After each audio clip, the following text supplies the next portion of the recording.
Bonjour à tous et bienvenue pour ce nouveau test. Aujourd'hui, on va parler de Hailu avec donc les Hailu GT5, des Trop Wireless vendus entre 20 et 25 euros que la marque m'a directement envoyé. Il faut savoir que Hailu est supporté par Xiaomi, ça n'appartient pas à Xiaomi. Xiaomi est une entreprise qui, au-delà de faire et de fabriquer ses propres smartphones, fait aussi un petit peu de l'investissement sur d'autres entreprises, sur des entreprises prometteuses. Hailu en fait partie. Donc ce qui fait que vous pouvez le voir sous le nom Xiaomi Hailu GT5. C'est la même chose, mais ça appartient pas réellement à Xiaomi, c'est juste que Xiaomi c'est vendeur. Bref, donc c'est Hailu GT5. Alors Hailu est en plus de ça une marque qui est assez connue. J'ai vu beaucoup passer les Hailu GT3 si je dis pas de bêtises, parce qu'ils étaient assez connus, ou Hailu GT1. Aujourd'hui on va s'attaquer au GT5 et voir ce qu'il valent.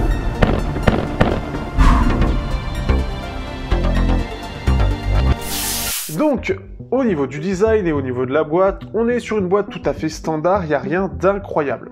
Les choses à dire quand même, on est sur de l'USB-C, classique aujourd'hui, et même à ce prix-là, ça devient standard, et de la charge sans fil. Pareil, ça devient un incontournable, c'est vendu un petit peu, après il y a Xiaomi aussi, hein, forcément ça va derrière, donc ça doit faire peut-être partie du cahier des charges, mais ce qui fait que on peut le mettre sur n'importe quel système de recharge sans fil, et le reverse charge, hein, comme sur un Samsung. Je sais même pas si ça marche là, ou comment ça marche. Bref, ce qui fait que on a déjà ça qui est sympathique en termes de boîte. On est sur une boîte qui est pas trop grosse, et si je compare au Palm Slide Mini, on est sur quelque chose qui reste relativement compact pour le prix. Il y a mieux, mais ça pourrait être pire. Par exemple, sur les KZ-Z1, on est sur quelque chose qui est quand même un peu plus imposant. Bon, c'est des petites différences en soi de design. Et c'est l'évolution aussi. Donc au niveau de la boîte, c'est plutôt sympathique. On parle aussi de l'autonomie. Il y a 20 heures dans la boîte. 20 heures, c'est tout à fait correct. Hein. On est dans la moyenne. Hein. Il n'y a rien d'incroyable, mais c'est pas nul non plus. Et c'est pas... Voilà. C'est dans la moyenne. Au niveau des écouteurs, on est sur des écouteurs qui sont tout à fait standards aussi en termes de design. On évite le système de tige, donc pour ceux qui n'aiment pas, que ce soit en termes de design ou en termes de confort, ici on est vraiment sur quelque chose de compact, avec des commandes qui sont tactiles, donc on a une zone qui est clairement définie d'ailleurs de ça et qui se sent sous le doigt, hein, puisque c'est un peu plus plat que le reste, hein, donc ce qui permet de les repérer aussi assez facilement, et qui sont plutôt réactifs. Je les ai testés un petit peu rapidement, rien d'incroyable non plus. Je suis clairement pas celui qui va s'en servir le plus. On a dans les commandes, et on en reparlera un petit peu après dans la partie Bluetooth, un mode gaming.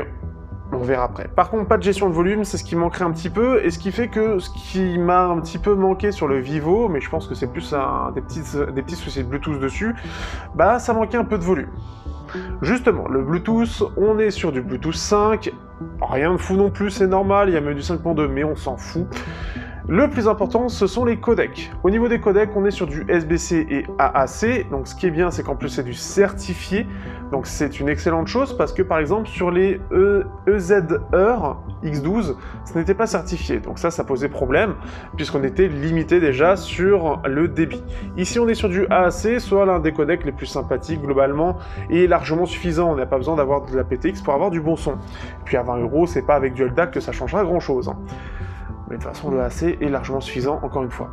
Donc on est sur du SBC AAC, ce qui est très bien, et qui permet en plus de savoir d'avoir la certification, et fait partie des quelques rares, en tout cas pour le prix, même si je pense qu'il y en a beaucoup plus que ça, qui ont cette possibilité d'avoir un son au débit complet. Parce que dès qu'on manque de débit, il risque d'y avoir de la compression, comme les EZR X12. Ces petits intras, donc, au-delà du Bluetooth, alors ça se connecte plutôt bien, j'ai pas eu de problème particulier, ils se mettent vite en mode pairage, et au niveau de la connexion, bah pour le coup, j'ai pas eu de perte particulière, donc c'est plutôt cool, et j'ai pas, bah après j'ai testé vite fait, mais voilà, j'ai pas eu de soucis des connexions entre les deux, ou avec le smartphone, que ce soit avec le Vivo, ou que ce soit avec le Galaxy Note 20. Pour les micros, sachez-le, je le redis, mais dans les tests, je ne les teste pas.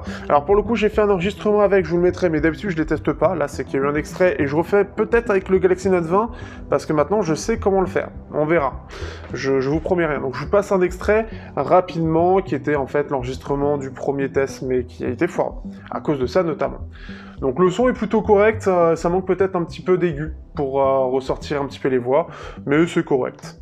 Après, je connais pas dehors comment ça se gère. Pour le son lui-même, c'est ce qui m'importe le plus, et vous le savez, c'est là-dessus où je vais m'attarder le plus. On est sur un driver de 7 mm, donc quelque chose d'assez classique, hein. On les a par exemple dans les créatives, ou même c'est même d'ailleurs dans les créatives c'est du 6 mm, mais on a plein d'intras avec du 7 mm, tout dépend de la technologie. Par exemple dans les KZZ1, c'est du 10 mm, mais avec un nouveau driver, etc. Ce qu'on peut dire, alors déjà dans les bases, et je vais essayer de faire attention à ça, mais ce que j'ai remarqué, peu de bruit de fond. Là où on a un souffle qui est assez présent sur les KZZ1, ici on a peu de bruit de fond, donc ça c'est une première bonne chose, et ce qui fait qu'on pourrait écouter assez bas sans être gêné par ce bruit de fond, là où les Z1, c'est un peu plus élevé, c'est un peu plus problématique. Donc ça c'est une première chose. Deuxième chose, alors ça peut dépendre du téléphone, mais je pense que c'est plus le Vivo qui est en cause, on peut avoir un petit peu de compression Bluetooth, qui peut être plus ou moins élevé selon le smartphone. Donc ça, on sent réellement qu'il y a une grosse différence. Sur des Z1, ça se ressent moins par exemple. Mais ici, ça se ressent beaucoup, donc on sent que la partie Bluetooth côté intra n'est pas très performante. Dans le sens, le décodage du fichier, lui, n'est pas de très bonne qualité. Il reste suffisant à 20 €, on n'est pas sur un gros driver non plus. Le driver lui-même, on est sur quelque chose de tout à fait correct. D'ailleurs, au niveau de la signature, on est sur une signature un peu descendante. Donc, c'est-à-dire qu'en gros, on va avoir des basses qui ressortent un peu, des médiums plutôt, on va dire neutres, et des aigus qui sont un peu en retrait. Pour finir, on a un boost dans les fréquences, ça permet d'avoir un peu plus de clarté et de brillance, mais le problème étant que ça peut être un poil agressif. Alors, l'avantage, c'est que par rapport au Oki EPT27, c'est beaucoup moins agressif que. Ça, c'est une bonne nouvelle, parce que les T27, vraiment, ça peut être quelque chose d'usant. Ce qui fait que, ça c'est une chose qui fait que c'est bien équilibré, on a une signature qui est assez jolie d'ailleurs à regarder, qui est bien maîtrisée et qui montre que Ailu veut faire quelque chose de vraiment qualitatif en termes de qualité de son. On a globalement, ça reste assez bien détaillé, on a une scène plutôt large et un son assez naturel.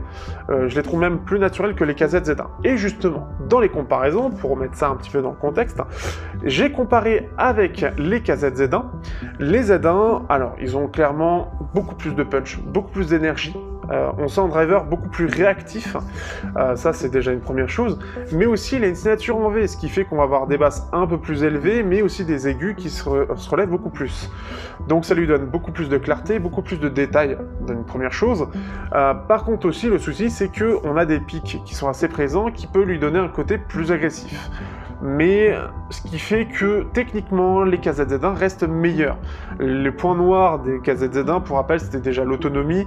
On peut avoir les aigus qui ressortent trop, ce qui fait que ça donne un effet un peu moins naturel et un peu trop clair pour certains. Et on a ce souffle qui est présent. C'est un peu les 3 points, mais c'est assez logique. Sur les Ailu, on n'a déjà pas ce souffle, ce qui est une première chose. On a des aigus beaucoup plus discrets et une sibilance beaucoup plus réduite. C'est juste sur les cymbales ou globalement sur les cymbales ou tout ce qui est instrument qui va aller chercher dans les très hautes fréquences, où on sent que ça peut un peu fatiguer, mais ça reste beaucoup plus léger. Ce qu'on va remarquer aussi, c'est que les Ailu ont des aigus qui sont beaucoup moins précis, beaucoup plus brouillons. Ce qui est assez logique, hein, on est à 20 €, et les KZZ1 sont déjà sur un driver de très bonne qualité. Là où on sent que forcément Ailu, c'est pas leur cœur de métier, entre guillemets. Et ce qui fait que on ressent un petit peu que c'est un peu moins bien. On a une basse qui reste tout à fait correcte et c'est mieux équilibré. Par rapport au Palm Slide Mini, je les trouve mieux détaillés, pour le coup, avec un son un peu plus clair, là où c'est plus chaud du côté des Palm Slide. Et globalement, ça reste assez bien dans les deux cas, c'est-à-dire assez proche entre les deux. Pour terminer, on a un Gaming Mode, pour faire rapidement, qui est présent. On appuie 3 fois sur la touche, sur le droit, et ça l'active. Ça permet de descendre à 65 millisecondes pour le mode gaming. Clairement, ça change pas grand-chose. Certes, on va avoir une latence plus réduite, mais faites ça sur Call of Duty, ce sera toujours avec une latence, donc ce sera toujours désagréable, pas terrible. Donc, c'est pas là-dessus qu'il faudra l'acheter. Sur ce, j'espère que vous aurez apprécié ce test. On se dit à bientôt pour un prochain test. Si vous avez des questions, n'hésitez pas. N'hésitez pas à me soutenir avec le lien dans la description. Vous avez le Discord aussi si vous voulez vous amuser. Et n'hésitez pas à partager aussi pour le soutien. Ciao à tous.